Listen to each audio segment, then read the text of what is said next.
Good morning, everyone. Today is December 13th, Saturday, 2025. We are starting off the village, our second gathering, and it's going to be today about awareness. We are talking about how to pause so we can learn how to respond instead of react. And we've gone through P, starting off the pause with our first session, which was all about getting present in the moment so that we can pause and not react. Now we go into A, which is awareness. So, quick recap, the reason we're doing this is twofold. One is we just live in this crazy fast-paced world and we're always on the go. And we've always got so many things that can overwhelm us, that can stress us out, that can trigger us. And they're coming at us from all directions. And if we're already at a heightened state, we're going to be triggered so much easier and we're going to land up not only reacting instead of responding when something else falls on our plate, but even at a baseline, we're going to land up being at this chronic state of hypervigilance. And if we're in this hypervigilance state, then our body is going to be affected as well. And we are then in that space making decisions from a place of fear, from a place of wanting or craving safety.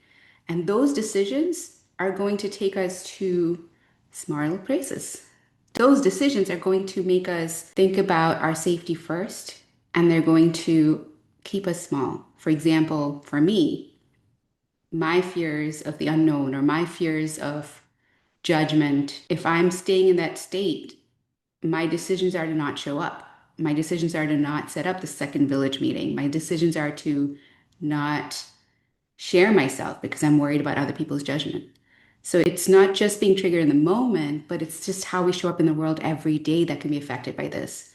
So here I am showing up, even though it can be scary at times. And I appreciate you guys being here with me.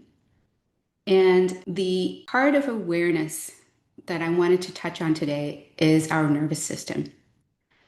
We have this amazing neural network inside our bodies. It has so much information to give us.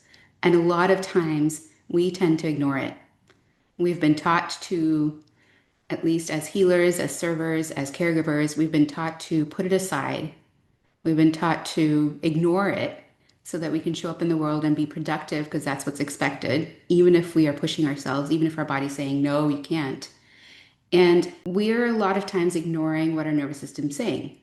Another example for me that comes up is my kid was having surgery. So, of course, I got to think about him. Of course, I got to be vigilant about him. I'm constantly thinking about him, constantly setting up things for him.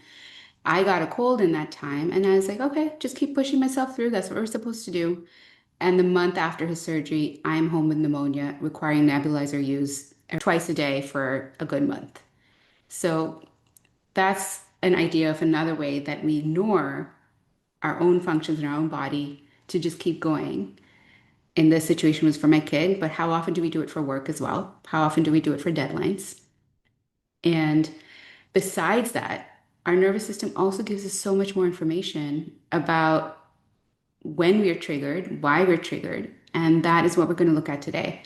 So our nervous system doesn't really tell us who we are, but it tells us how we are. And that's what we're going to lean on today.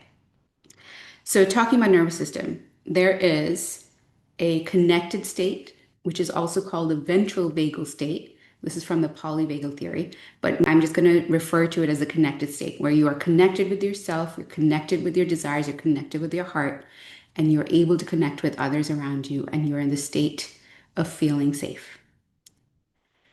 The other state is the defensive state. Defensive state is where we last time talked about fight or flight.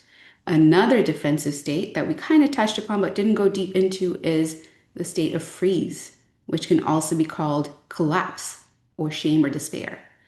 And I want you to think about a ladder. And this is coming directly from the polyvagal theory if anyone wants to look it up.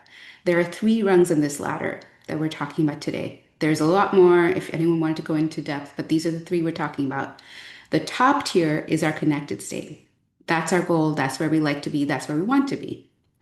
The middle tier is our fight or flight. It's the arousal state, a hyper arousal defensive state. And then the bottom tier is the hypoarousal defensive state, which is the collapse.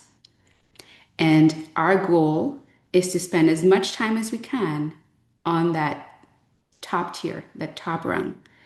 And guess what? We're human. We are going to be triggered. So we are going to go down the ladder. Our goal is to stay the longest up at the top. And when we do go down, be able to go back up as quickly as we can. That's the reason we practice. That's the reason we do this work. The idea is the more fluid we are in these ability to go up and down, the more we're able to deal with all the craziness around us, all the changes around us, and this crazy fast-paced world that we live in. And the hope is the more we are in this connected state, the more connected we are not only with ourselves, the more we're connected with our desires, the more we're making decisions from a place of connectedness, from a place of compassion, from a place of love, from a place of our own desires.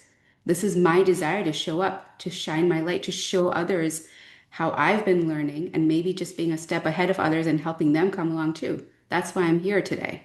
So to show up, to stay connected instead of showing up from a defensive place where my actions would be driven from what makes me feel safe, which is to just hide in a corner and not be shown. That's how I grew up. That was me sitting in the back of the classroom, not raising my hand, not bringing any attention to myself. And this is a change that I'm intentionally making and hoping to show others that we can all do this change and move towards our connectedness, move towards being in our connected state longer.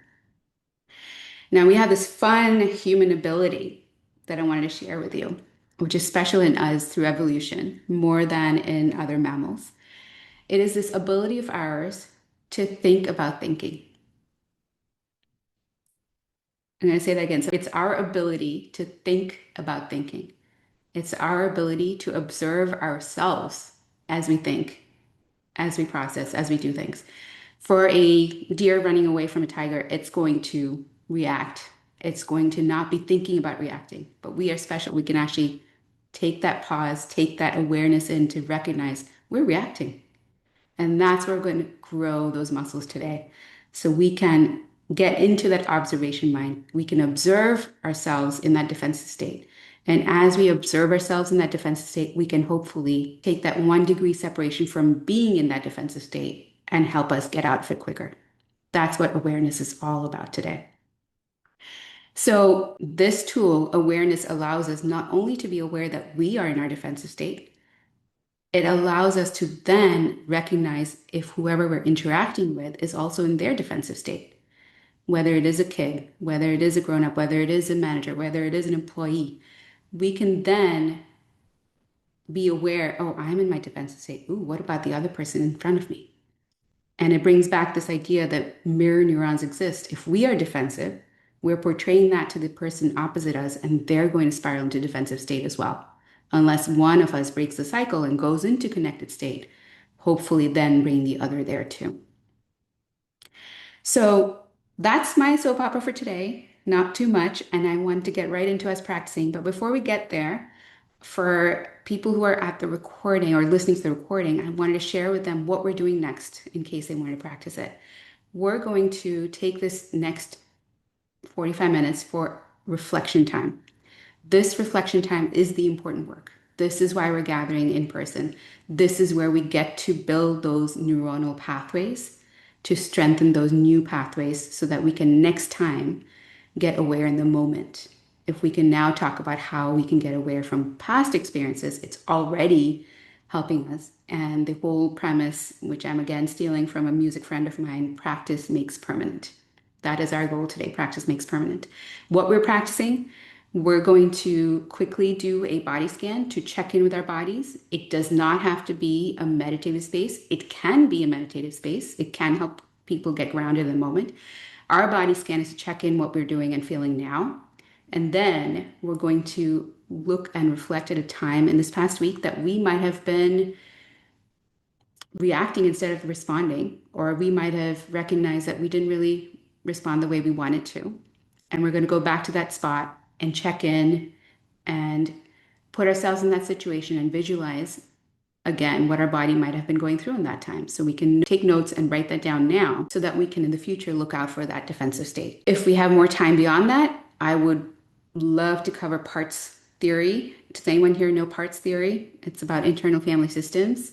And I've started to bring awareness into parts as well, which is a very fun, beautiful way to bring even more depth into awareness.